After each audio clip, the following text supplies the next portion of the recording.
Hello students, कैसे हैं आप सभी लोग। मैं हूं Puja Singh and welcome back to my channel accounting master class.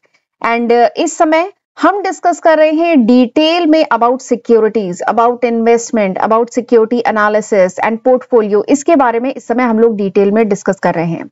And इस सीरीज में आज मेरा 16th लेक्चर वीडियो है। 15 लेक्चर वीडियो मैं ऑलरेडी अपलोड कर चुकी हूं एंड आज हमारा 16th लेक्चर वीडियो है। तो चलिए फिर जल्दी से देख लेते हैं कि आज के लेक्चर में हम क्या क्या पढ़ेंगे। तो सबसे पहले चलिए मैं बता देती हूँ, ये जो चैप्टर इस समय हम लोग पढ़ रहे हैं, हमारा जो चैप्टर इस समय चल रहा है that is about secondary market, जिसको स्टॉक मार्केट भी कहते हैं।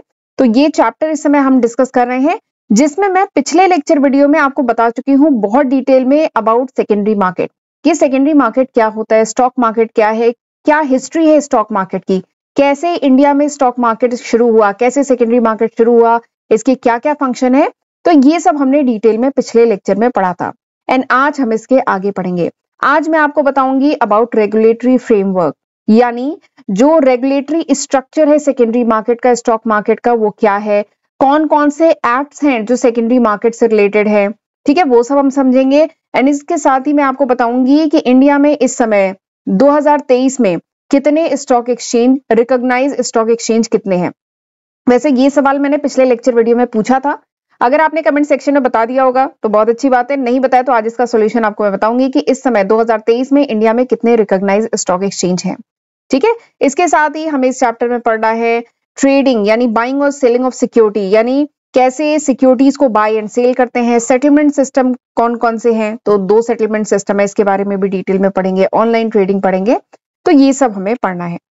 ठीक है, और एक चीज और है, ये जो सीरीज मैंने शुरू की है जिसमें हम कैपिटल मार्केट के बारे में, सिक्योरिटी मार्केट के बारे में, इन्वेस्टमेंट के बारे में डिटेल में पढ़ रहे हैं। तो एक बार मैं बता देती हूँ पिछला जो चैप्टर था उसमें हमने क्या क्या पढ़ा था।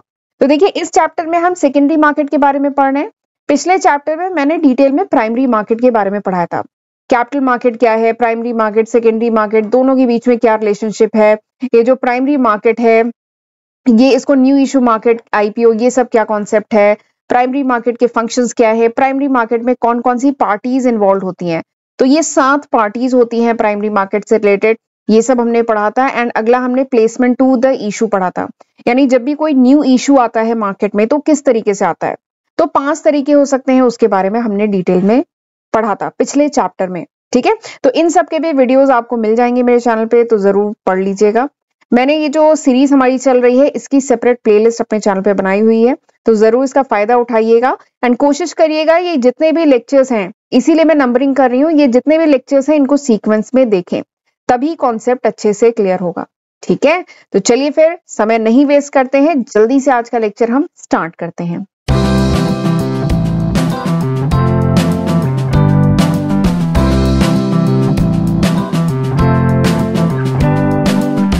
स्टॉक एक्सचेंज, स्टॉक एक्सचेंज, तो मैंने बताया था जो स्टॉक एक्सचेंज है या जो हमारा जो सेकेंडरी मार्केट है, ठीक है, इससे रिलेटेड कुछ लॉज हैं, कुछ रूल्स हैं, कुछ एक्ट्स हैं जो रेगुलेट करते हैं सेकेंडरी मार्केट को। तो वही आज हम पढ़ने वाले हैं, स्टॉक एक्सचेंज से रिलेटेड जो भी रूल्स हैं, जो भी लॉज हैं, वो कौन कौन से हैं। ठीक है, तो देखिए मैंने लिखा है stock and secondary market in India is regulated by 4 fundamental law. 4 fundamental laws हैं जो सिक्योरिटी मार्केट या कह लीजिए स्टॉक मार्केट को रेगुलेट करते हैं। वो 4 लॉज कौन कौन से हैं। सबसे पहला है SCRA, SCRA act 1956, SCRA act 1956, SCRA यानी सिक्योरिटी कॉन्ट्रैक्ट रेगुलेशन एक्ट 1956। दूसरा क्या है, सेबी एक्ट 1992, सेबी मतलब security exchange board of India act 1992, ये दूसरा एक्ट है। तीसरा क्या है, तीसरा जानते होंगे, कंपनी एक्ट 2013, ठीक है, ये तीसरा एक्ट है। चौथा एक्ट क्या है, डिपॉजिटरी एक्ट, डिपॉजिटरी एक्ट 1996। तो ये 4 एक्ट है विच regulate the secondary market in India. India में जो सेकेंडरी मार्केट है या जो सिक्योरिटी मार्केट है उसको रेगुलेट करने के लिए ये 4 एक्ट्स हैं, ये 4 लॉज हैं जो उससे रिलेटेड है। अब हम इन एक एक करके इन सारे ही एक्ट्स के बारे में डिटेल में समझेंगे। ठीक है, ये एक्ट्स क्या कंट्रोल करते हैं, क्या रेगुलेट करते हैं। ठीक है, तो चलिए सबसे पहले हम बात करते हैं SCRA की, सिक्योरिटी कॉन्ट्रैक्ट रेगुलेशन एक्ट 1956, इसके बारे में बात करते हैं। तो ये जो SCRA है, सिक्योरिटी कॉन्ट्रैक्ट रेगुलेशन एक्ट, ये एक्ट है पार्लियामेंट ऑफ इंडिया ने इनैक्ट किया था इस एक्ट को, यानी लाया था इस एक्ट को, ताकि जो स्टॉक एक्सचेंज है वहां पे कोई भी अनडिजायरेबल एक्सचेंज इन सिक्योरिटी ना हो। ठीक है, जो सिक्योरिटी का जो बाय सेल होता है, जो एक्सचेंज होता है, जो ट्रेडिंग होती है, कोई भी अनडिजायरेबल मतलब प्रैक्टिसेस न हो, ठीक है, एंड जो स्टॉक एक्सचेंज है उनकी वर्किंग को कंट्रोल किया जा सके। ठीक, इस पर्पज से ये एक्ट लाया गया था। It provide the legal framework for the regulation of security contract in India. India में जो सिक्योरिटी कॉन्ट्रैक्ट्स हैं उनको रेगुलेट करने के पर्पज से ये एक्ट लाया गया था। इस एक्ट के तहत जो भी लिस्टिंग ऑफ सिक्योरिटीज है, मैंने बताया था ना, सबसे पहले जब कोई कंपनी शेयर नया लॉन्च करती है तो आईपीओ के थ्रू लॉन्च करती है, उसके बाद वो शेयर कहाँ जाके लिस्ट हो जाते हैं, स्टॉक एक्सचेंज में, एनएससी बीएससी स्टॉक एक्सचेंज में जाके लिस्ट हो जाते हैं। तो वही जो लिस्टिंग ऑफ सिक्योरिटी है, लिस्टिंग के लिए क्या क्या रूल रेगुलेशन फॉलो करने हैं, क्या उसके लिए एलिजिबिलिटी होती है, ये सब देखना, प्लस ट्रेडिंग ऑफ सिक्योरिटी देखना, प्लस स्टॉक ब्रोकर जो हैं, ठीक है, जो स्टॉक ब्रोकर्स हैं या जो सब ब्रोकर्स हैं, इसके बारे में भी आगे चल के हम पढ़ेंगे। जो स्टॉक ब्रोकर्स हैं, ठीक है, उनके रजिस्ट्रेशन और उनके रेगुलेशन को भी देखना, और इनसाइडर ट्रेडिंग न हो इसको प्रोहिबिट करना, इससे रिलेटेड है ये act, SCRA act, security contract regulation act. और ये एक चीज और है, ये जो ब्रोकर है, वैसे तो आपने ब्रोकर सुना होगा, ठीक है, बाकी ब्रोकर के बारे में डिटेल में मैं अगले लेक्चर जो है उसमें मैं ब्रोकर के बारे में डिटेल में बताऊंगी, और उसके बाद हम ट्रेडिंग पढ़ेंगे, बाय सेल। तो अभी केवल ब्रोकर मतलब जो आप समझ रहे होंगे, ब्रोकर एक तरीके से इंटरमीडिएट है, जो इन्वेस्टर है और जो एक्सचेंज है, इसके बीच में कह लीजिए ब्रोकर आता है। ब्रोकर एक इंटरमीडिएट है इन्वेस्टर और एक्सचेंज के बीच में। बाकी और डिटेल में ब्रोकर के बारे में अगले लेक्चर में बताऊंगी। और इनसाइडर ट्रेडिंग क्या होती है? इनसाइडर ट्रेडिंग वैसे आगे चल के टॉपिक भी फिर से आएगा, इनसाइडर ट्रेडिंग, फिलहाल अभी इतना जान लीजिए।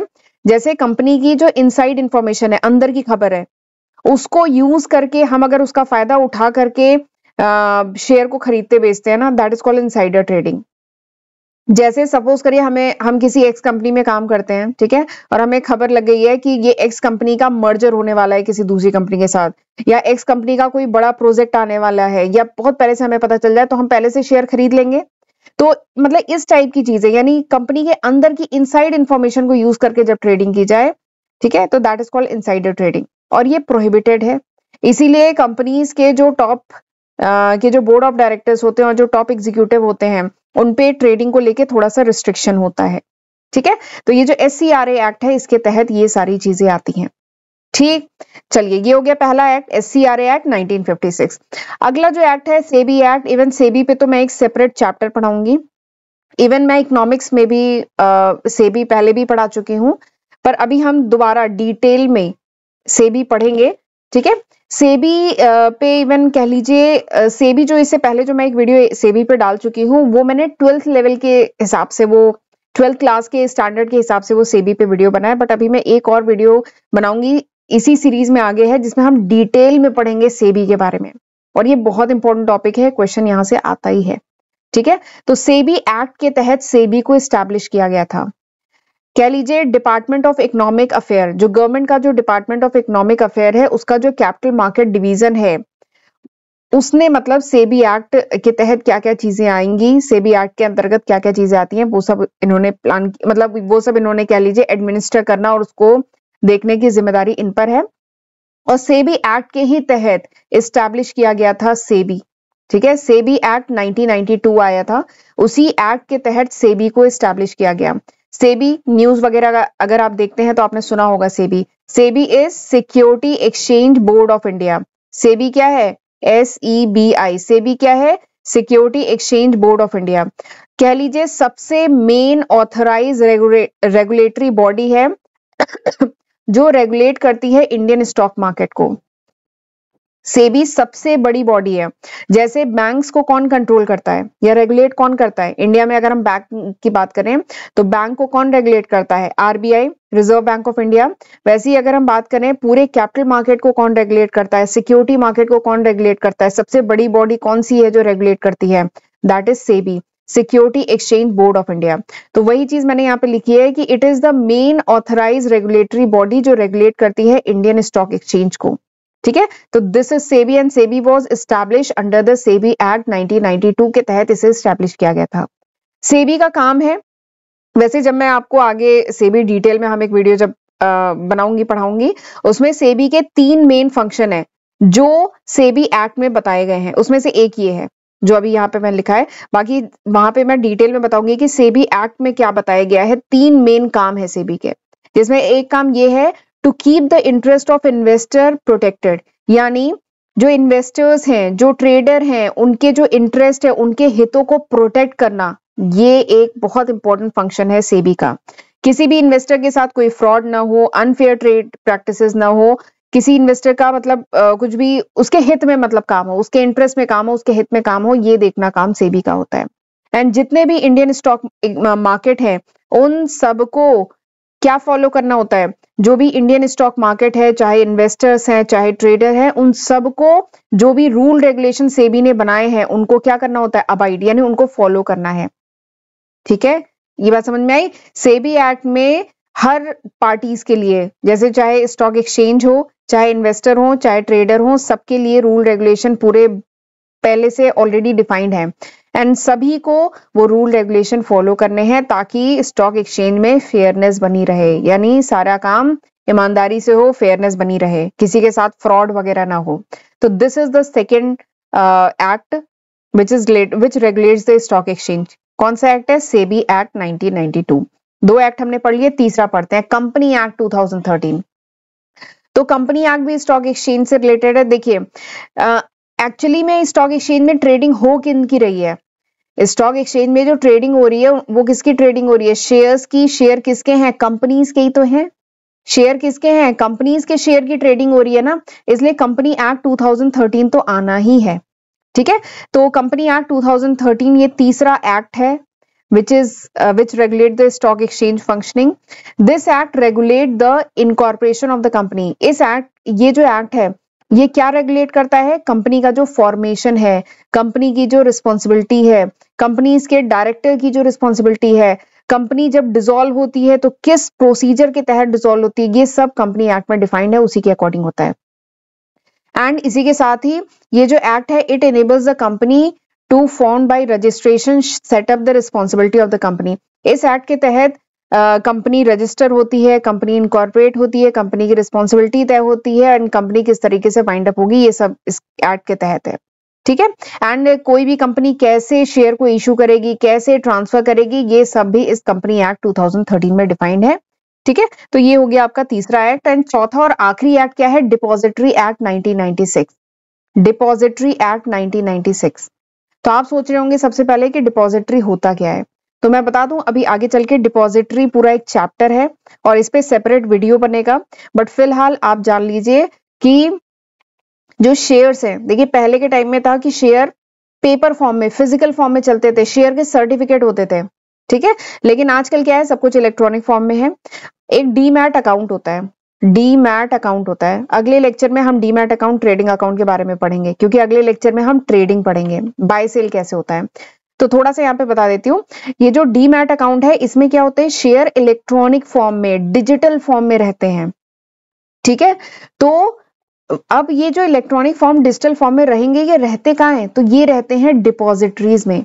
इंडिया में 2 डिपॉजिटरीज हैं। ठीक है, इंडिया में 2 डिपॉजिटरीज हैं, उनके बारे में भी हम अगले लेक्चर में पढ़ेंगे। बट आज एक बात बता दूं पहले, आज का क्विज है, गूगल करिए, किताब से देखिए, कहीं से भी देखिए, पर मुझे बताइएगा इंडिया की 2 कौन सी डिपॉजिटरीज हैं। ठीक है, अच्छा हिंट थोड़ी सी मैं दे देती हूँ। एक डिपॉजिटरी का नाम एन से शुरू होता है, आप शॉर्ट में बताइएगा, ये 4 लेटर्स के हैं इनके वर्ड। एक का नाम एन से शुरू होता है, दूसरे का नाम सी से शुरू होता है। ठीक है, तो ये इंडिया की 2 डिपॉजिटरीज हैं, यानी जितने भी शेयर्स होते हैं वो इलेक्ट्रॉनिक फॉर्म में इन्हीं डिपॉजिटरीज में रहते हैं। ये आज का क्विज है, ये आपको कमेंट सेक्शन में बताना है, गूगल करिए, बुक से देखिए, कहीं से भी करिए, पर मुझे बताइएगा। तो इसी से रिलेटेड ये एक्ट है, डिपॉजिटरीज एक्ट 1996। तो depository act 1996 regulate the depositories of security in India. India में जो सिक्योरिटीज हैं उनको जो डिपॉजिटरीज में रखा जाता है उनको रेगुलेट करने के लिए ये एक्ट आया था, डिपॉजिटरी एक्ट 1996। ठीक है, एंड इस एक्ट में बताया गया था कि what will be the procedure, क्या प्रोसीजर होगा for the dematerialisation and transfer of security. यानी जब भी कोई सिक्योरिटी डीमटेरियलाइज होती है, डीमटेरियलाइज का क्या मतलब है कि पेपर फॉर्म से जब कोई शेयर इलेक्ट्रॉनिक फॉर्म में कन्वर्ट होता है तो एक प्रोसीजर होता है। जब मैं डिपॉजिटरी का जब चैप्टर पढ़ाऊंगी ना तो उसमें हम पढ़ेंगे वो प्रोसीजर क्या होता है। ठीक है। तो डीमटेरियलाइजेशन मतलब पेपर फॉर्म से इलेक्ट्रॉनिक फॉर्म में जो शेयर कन्वर्ट होते हैं इनको कहते हैं डीमटेरियलाइजेशन। तो ये जो डिपॉजिटरी एक्ट 1992 है, इसमें बताया गया है कि प्रोसीजर क्या है for dematerialisation and transfer of security. ठीक है। एंड ये जो डिपॉजिटरी है इंडिया में 2 है जो आपको बताना है। ठीक, तो डिपॉजिटरी एक्ट समझ में आ गया। डिपॉजिटरी एक्ट 1996 जिसमें ट्रांसफर कैसे होगा, कोई भी सिक्योरिटी एक पर्सन से दूसरे पर्सन को अगर हम शेयर ट्रांसफर कर रहे हैं तो क्या प्रोसीजर फॉलो करना है, कोई सिक्योरिटी पेपर फॉर्म से इलेक्ट्रॉनिक फॉर्म में ट्रांसफर हो रही है तो क्या प्रोसीजर फॉलो होगा, ये सब इस एक्ट में बताया गया है। ठीक है। तो यानी स्टॉक एक्सचेंज को रेगुलेट करने वाले या स्टॉक एक्सचेंज से रिलेटेड या स्टॉक एक्सचेंज की फंक्शनिंग से रिलेटेड कितने एक्ट हैं? 4 एक्ट हैं। कौन कौन से, एक बार रिवाइज कर ले कौन कौन से। सबसे पहला है SCRA एक्ट 1956, दूसरा क्या है सेबी एक्ट 1992, तीसरा क्या है कंपनी एक्ट 2013 एंड तीसरा क्या है डिपॉजिटरी एक्ट 1996। ठीक है। तो ये 4 एक्ट हैं which is related with the functioning of stock exchange या सिक्योरिटी मार्केट इन इंडिया। ठीक, यहां तक समझ में आ गया। अभी हम पढ़ेंगे रेगुलेटरी फ्रेमवर्क। ठीक, बट उससे पहले ना थोड़ा सा मैं अपने चैनल के बारे में बताना चाहती हूँ। ये वो लिस्ट ऑफ सब्जेक्ट है जो मैं आज की तारीख मतलब दिसंबर 2023 तक अपने first channel accounting master class and second channel जो मेरा पूजा सिंह के नाम पे है उस पे अपलोड कर चुकी हूँ। एक बार देख लीजिएगा, इन सारे ही सब्जेक्ट की सेपरेट प्लेलिस्ट में अपने चैनल पे अपलोड कर चुकी हूँ, तो जरूर इसका फायदा उठाइएगा, इसकी हेल्प से पढ़िएगा। और एक बात और है कि अगर ये वीडियो आप कुछ महीने बाद, कुछ साल बाद देख रहे हैं, 2024 में या 2025 में देख रहे हैं, तो होपफुली मैं इसमें काफी न्यू सब्जेक्ट ऐड कर चुकी होंगी। ये अभी तक है दिसंबर 2023 तक, तो जरूर इसका फायदा उठाइएगा, इसकी हेल्प से जरूर पढ़िएगा।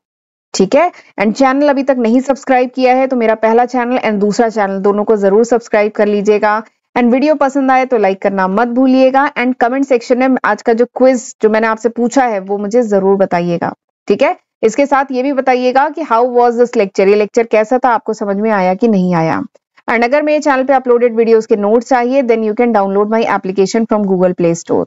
और प्लीज मुझे इंस्टाग्राम पे भी फॉलो कर लीजिए, वहां पे भी अपडेट आपको मिलते रहेंगे मेरे चैनल से रिलेटेड। ठीक है, चलिए आगे बढ़ते हैं। अब हम बात करते हैं रेगुलेटरी फ्रेमवर्क की। तो रेगुलेटरी फ्रेमवर्क की अगर मैं बात करूं, रेगुलेटरी फ्रेमवर्क मतलब रेगुलेटरी स्ट्रक्चर। ठीक है, यानी क्या स्ट्रक्चर है। ठीक है, स्टॉक एक्सचेंज की जो फंक्शनिंग है, स्टॉक एक्सचेंज की जो फंक्शनिंग है उसको रेगुलेट करने के लिए, उनको कंट्रोल करने के लिए जो बॉडीज हैं उनका स्ट्रक्चर क्या है। तो इसका 3 टियर स्ट्रक्चर है। अगर रेगुलेटरी फ्रेमवर्क की बात करें तो 3 टियर रेगुलेटरी स्ट्रक्चर है किसी भी स्टॉक एक्सचेंज का। ठीक, एंड इसका जो स्ट्रक्चर है इसमें 3 टियर स्ट्रक्चर है ना। तो पहले लेवल पे क्या आता है, मिनिस्ट्री ऑफ फाइनेंस। दूसरे लेवल पे क्या आता है, SEBI, security exchange board of India. And तीसरे लेवल पे क्या आता है, governing board of stock exchange. तो ये 3 लेवल पे कह लीजिए रेगुलेटरी स्ट्रक्चर, किसी भी स्टॉक एक्सचेंज की जो फंक्शनिंग है उनको रेगुलेट करने के लिए ये 3 बॉडीज हैं और इस लेवल पे हैं ये 3 बॉडीज जो इसको रेगुलेट करती हैं। सबसे ऊपर सबसे बड़ी बॉडी क्या है, मिनिस्ट्री ऑफ फाइनेंस, उसके बाद सेबी और उसके बाद क्या है, governing board of stock exchange. तो ये तीनों क्या हैं और क्या कंट्रोल करती हैं इसके बारे में देखते हैं। सबसे ऊपर क्या आता है, सबसे ऊपर है मिनिस्ट्री ऑफ फाइनेंस। तो अकॉर्डिंग टू सेबी एक्ट के तहत मिनिस्ट्री ऑफ फाइनेंस जो है इसका सुपरवाइजरी पावर है ओवर द सेबी, यानी सेबी से भी ऊपर, सेबी से ऊपर कौन सी बॉडी है which control the functioning of stock exchange. तो सेबी के ऊपर जो है बॉडी है ministry of finance which supervise the functioning of stock exchange, जो सुपरवाइज करता है फंक्शनिंग ऑफ स्टॉक एक्सचेंज को। इसका सुपरवाइजरी पावर है ओवर द सेबी, यानी सेबी से भी ज्यादा पावर किसके पास है, मिनिस्ट्री ऑफ फाइनेंस के पास। ठीक है, एंड मिनिस्ट्री ऑफ फाइनेंस जो है यही ग्रांट करता है रिकॉग्निशन टू स्टॉक एक्सचेंज। किसी भी स्टॉक एक्सचेंज को जो रिकॉग्निशन, रजिस्ट्रेशन होता है प्लस उसके जो ऑपरेशन है उनको रेगुलेट करने का काम मिनिस्ट्री ऑफ फाइनेंस करता है, उसी के पास पावर है। ठीक, मिनिस्ट्री ऑफ फाइनेंस के पास पावर है कि वो अप्रूव करता है एंड अपॉइंट करता है executive cheap and public representative in the governing board of stock exchange. अभी आगे चल के हम पढ़ेंगे, जब तीसरा स्टेज पढ़ेंगे तो जो स्टॉक एक्सचेंज है ना उसका गवर्निंग बोर्ड होता है। तो गवर्निंग बोर्ड में कुछ होते हैं पब्लिक रिप्रेजेंटेटिव, कुछ होते हैं गवर्नमेंट के नॉमिनी, गवर्नमेंट कुछ लोगों को अपॉइंट करता है, कुछ होते हैं पब्लिक रिप्रेजेंटेटिव, कुछ स्टॉक एक्सचेंज के एग्जीक्यूटिव चीफ होते हैं। ठीक है, तो इनको अप्रूव करना और इनको अपॉइंट करना ये कौन देखता है, मिनिस्ट्री ऑफ फाइनेंस के पास ये पावर है। ये बात समझ में आई। मिनिस्ट्री ऑफ फाइनेंस जो है इसके पास पावर है कि ये अप्रूव करता है, अपॉइंट करता है एग्जीक्यूटिव चीफ एंड जो पब्लिक रिप्रेजेंटेटिव होते हैं in the governing board of stock exchange. ठीक, और मिनिस्ट्री ऑफ फाइनेंस की रिस्पॉन्सिबिलिटी है कि कोई भी अनडिजायरेबल स्पेकुलेशन यानी तुक्केबाजी, सट्टेबाजी स्टॉक एक्सचेंज में ना हो, ये सब भी मिनिस्ट्री ऑफ फाइनेंस का मतलब देखती है। ठीक है, बट मिनिस्ट्री ऑफ फाइनेंस सबसे कह लीजिए टॉप मोस्ट बॉडी है। ठीक है, ministry of finance top most body है। इसके नीचे क्या आता है? इसके नीचे आता है सेबी। ठीक है, तो चलिए अब पढ़ते हैं सेबी के बारे में। रेगुलेटरी फ्रेमवर्क में दूसरे नंबर पे क्या आता है? सेबी। सेबी जान रहे हैं, security exchange board of India. तो सेबी को सेबी एक्ट के तहत बहुत सारे पावर दिए गए हैं। ठीक है, देखिए लिखा है अंडर द सेबी एक्ट, बहुत सारे पावर दिए गए हैं in the hand of SEBI. SEBI को बहुत सारे पावर है। सेबी को पावर है to regulate the business of stock exchange, stock exchange के बिजनेस को रेगुलेट करने का पावर। और केवल स्टॉक एक्सचेंज ही नहीं, कोई भी म्यूचुअल फंड हो या दूसरा सिक्योरिटी मार्केट जैसे डेरिवेटिव मार्केट हुआ, जैसे कमोडिटी मार्केट हुआ, इन सब के बिजनेस को रेगुलेट करने का जो पावर है वो सेबी के पास है। तो सेबी के पास बहुत ज्यादा पावर है। एंड जितने भी मार्केट इंटरमीडियरीज होते हैं, मार्केट इंटरमीडियरीज मतलब जो ब्रोकर्स वगैरह होते हैं, इनको रजिस्ट्रेशन कराना, इनको रेगुलेट करना, इनकी फंक्शनिंग को रेगुलेट करना, ये भी सेबी देखता है। और जो स्टॉक एक्सचेंज है, इन्हें अपनी जो भी एनुअल रिपोर्ट्स हैं वो पीरियोडिकली सबमिट करनी होती है सेबी को। और सेबी का काम है देखना कि कोई भी फ्रॉडुलेंट, कोई भी फ्रॉड वगैरह ना हो, कोई भी अनफेयर ट्रेड प्रैक्टिसेस ना हो स्टॉक एक्सचेंज में। ठीक है, ये सेबी की जिम्मेदारी है। कोई भी इनसाइडर ट्रेडिंग या इनसाइडर डीलिंग ना हो स्टॉक एक्सचेंज में, ये सब सेबी की जिम्मेदारी है। सेबी का काम है कि एक हेल्दी ग्रोथ हो स्टॉक एक्सचेंज की, कैपिटल मार्केट की, एंड इन्वेस्टर का जो इंटरेस्ट है वो प्रोटेक्ट रहे। इन्वेस्टर के साथ कोई भी कुछ भी गलत ना हो, उसका इंटरेस्ट प्रोटेक्टेड रहे। तो ये सब जिम्मेदारी है सेबी की। तो सेबी के कंधे पे बहुत ज्यादा काम है। ठीक है, इसके पास बहुत ज्यादा पावर है। ठीक, तो ये हो गई दूसरी रेगुलेटरी फ्रेमवर्क की बात करें तो ये सेकंड नंबर पे आया। फिर उसके बाद तीसरे नंबर पे क्या है? Governing board. ठीक, समझ में आया? सबसे ऊपर क्या है? मिनिस्ट्री ऑफ फाइनेंस, उसके बाद क्या है? सेबी है, 3 टियर स्ट्रक्चर है ना, और उसके बाद आपका आता है गवर्निंग बोर्ड। अब governing board of stock exchange है, तो गवर्निंग बोर्ड में क्या क्या आता है? गवर्निंग बोर्ड जो होता है स्टॉक एक्सचेंज का, इसमें कौन कौन आता है? इसमें आते हैं इलेक्टेड मेंबर डायरेक्टर्स, यानी स्टॉक एक्सचेंज के इलेक्टेड मेंबर डायरेक्टर आते हैं। गवर्नमेंट कुछ लोगों को अपॉइंट करता है, तो गवर्नमेंट नॉमिनी आते हैं, एंड कुछ पब्लिक रिप्रेजेंटेटिव होते हैं। ठीक है, तो वो आते हैं। तो आपका जो गवर्निंग बोर्ड है किसी भी स्टॉक एक्सचेंज का, ये 3 लोगों से मिलकर बनता है। एक तो इलेक्टेड मेंबर डायरेक्टर होते हैं, ठीक है, कुछ गवर्नमेंट के नॉमिनी होते हैं, एंड कुछ पब्लिक रिप्रेजेंटेटिव होते हैं। तो ये मिलके बनाते हैं governing board of stock exchange. And जो गवर्निंग बोर्ड होता है स्टॉक एक्सचेंज की, इनकी जिम्मेदारी होती है कि जो डे टू डे फंक्शन हो रहा है, ठीक है, डेली का जो स्टॉक एक्सचेंज है वो स्मूथली फंक्शन करे, काम आसानी से हो, कोई दिक्कत ना हो, इफिशिएंटली काम हो। वही देखिए लिखा है गवर्निंग बोर्ड की रिस्पॉन्सिबिलिटी है to maintain an orderly and well regulated market, यानी जो स्टॉक एक्सचेंज है वो वेल रेगुलेटेड रहे, ऑर्डरली रहे, डे टू डे जो फंक्शन है वो स्मूथली परफॉर्म हो, ये इनकी जिम्मेदारी है।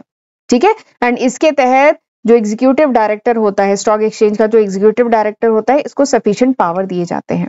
ठीक है, सेबी एक्ट के तहत। तो ये था रेगुलेटरी फ्रेमवर्क। आई होप आपको समझ में आ गया होगा। ठीक है, तो हमने क्या क्या पढ़ लिया? हमने पढ़ लिया कि 4 एक्ट्स, 4 एक्ट जो रिलेटेड है स्टॉक एक्सचेंज की फंक्शनिंग से या स्टॉक एक्सचेंज को जो रेगुलेट करते हैं, 4 एक्ट हमने पढ़े। उसके बाद हमने रेगुलेटरी फ्रेमवर्क पढ़ा, जिसमें हमने देखा 3 टियर स्ट्रक्चर होता है। सबसे ऊपर है मिनिस्ट्री ऑफ फाइनेंस, उसके बाद है आपका सेबी, तीसरे नंबर पे क्या है? Governing board. ठीक, तो ये हमने काफी कुछ पढ़ लिया। अब आगे बढ़ते हैं। अच्छा, लास्ट लेक्चर में मैंने पूछा था आपसे कि आपको बताना है recognise stock exchange of India in 2023। मैं 2023 इसलिए कह रही हूं क्योंकि जैसे कुछ स्टॉक एक्सचेंज का रिकॉग्निशन जो है वो एक पर्टिकुलर तारीख तक वैलिड है, ठीक है, या कोई नया स्टॉक एक्सचेंज को शायद रिकॉग्निशन मिली, तो ये चेंज भी हो सकते हैं। तो इसीलिए मैं 2023 की बात कह रही हूँ। तो अभी मैं बात करूं दिसंबर 2023 में करेंटली ये स्टॉक एक्सचेंज है इंडिया में। ठीक है, दिसंबर 2023 में करेंटली ये स्टॉक एक्सचेंज है इंडिया में। 7 स्टॉक एक्सचेंज है, जिसमें पहले मैं नाम सबके बता दे रही हूँ। सबसे पहला BSE Bombay stock exchange, Calcutta stock exchange limited, multi commodity exchange of India limited, national commodity and derivative exchange limited, Indian commodity exchange limited, national stock exchange of India limited, metropolitan stock exchange of India limited. अब इसमें से जो 7वां stock exchange है ना, इसका recognition कब तक है? 15 सितंबर 2024 तक। उसके बाद 6 स्टॉक एक्सचेंज हो जाएंगे। अभी फिलहाल करेंटली दिसंबर 2023 में there are 7 stock exchange in India. India में कितने स्टॉक एक्सचेंज है? 7 स्टॉक एक्सचेंज है, ठीक है। लेकिन ऐसा हो सकता है 2024 में किसी न्यू स्टॉक एक्सचेंज को रिकॉग्निशन मिल जाए, बट फिलहाल ये जो 7th स्टॉक एक्सचेंज है ये सितंबर 2024 तक की ही इसकी रिकॉग्निशन है फिलहाल। अभी आगे चेंज हो जाए तो कुछ नहीं कह सकते, बट फिलहाल अभी कोई आपसे पूछे कितने स्टॉक एक्सचेंज है इंडिया में, तो इंडिया में देयर आर मतलब currently there are 7 stock exchange in India. ठीक, तो ये क्वेश्चन मैंने पिछले लेक्चर में पूछा था, आपने कमेंट सेक्शन में बताया है तो बहुत अच्छी बात है, नहीं बताया तो उसका आंसर ये है, ठीक है। एंड आज के लेक्चर में मैंने आपसे क्या पूछा है कि इंडिया में जो 2 डिपॉजिटरीज है उनके नाम आपको मुझे कमेंट सेक्शन में बताना है, और इसका जवाब मैं अगले लेक्चर में दे दूंगी, क्योंकि इवन उन डिपॉजिटरी के बारे में हम पढ़ेंगे थोड़ा सा, ठीक है। तो चलिए फिर आज का लेक्चर मैं यहीं पे वाइंड अप करती हूँ। तो आज हमने क्या पढ़ा? आज हमने रेगुलेटरी फ्रेमवर्क पढ़ा, और जो 4 एक्ट्स हैं जो सिक्योरिटी मार्केट से रिलेटेड है वो हमने पढ़े, and list of stock exchange in India ये हमने पढ़ा। तो ये दोनों टॉपिक आज के लेक्चर में पढ़े हैं। एंड एक बात कहूंगी कि अगला लेक्चर काफी इंपॉर्टेंट है। क्यों इंपॉर्टेंट है? क्योंकि उसमें मैं आपको डिटेल में बताऊंगी ब्रोकर्स के बारे में, ठीक है। ब्रोकर के बारे में पढ़ेंगे, ब्रोकर कौन होते हैं, क्या क्या काम होता है, एंड इसके साथ हम पढ़ेंगे ट्रेडिंग ऑफ सिक्योरिटी, ठीक है। सिक्योरिटीज की ट्रेडिंग कैसे की जाती है, ठीक है, कैसे सिक्योरिटी बाय सेल होती है स्टॉक एक्सचेंज में, तो वो हम समझेंगे अगले लेक्चर में, ठीक है। तो अगला लेक्चर काफी इंपॉर्टेंट है, जरूर देखिएगा। तो चलिए आज का लेक्चर मैं यहीं पे वाइंड अप करती हूँ, और अब हम मिलते हैं अगले लेक्चर वीडियो में। तब तक अपना ध्यान रखिएगा। God bless you.